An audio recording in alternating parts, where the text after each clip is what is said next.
Scorre lento il tagliamento, con, come scriveva Pasolini, acqua limpida e trasparente, che si faceva azzurra e turchese nelle zone più profonde.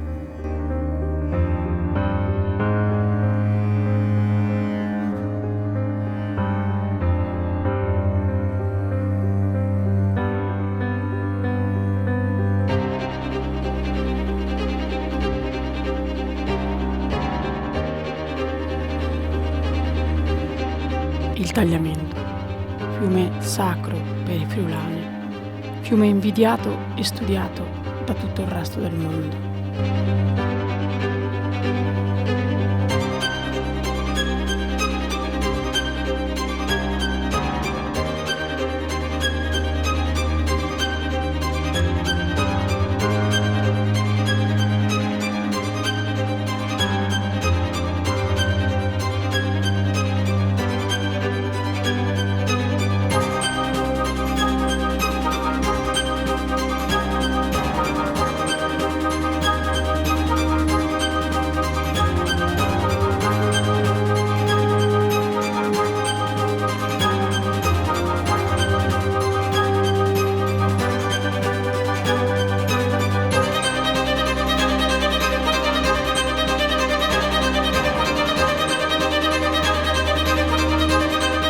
Il tagliamento, fiume amato dalla Serenissima che qui vi ha creato una strada del mare, la litoranea veneta.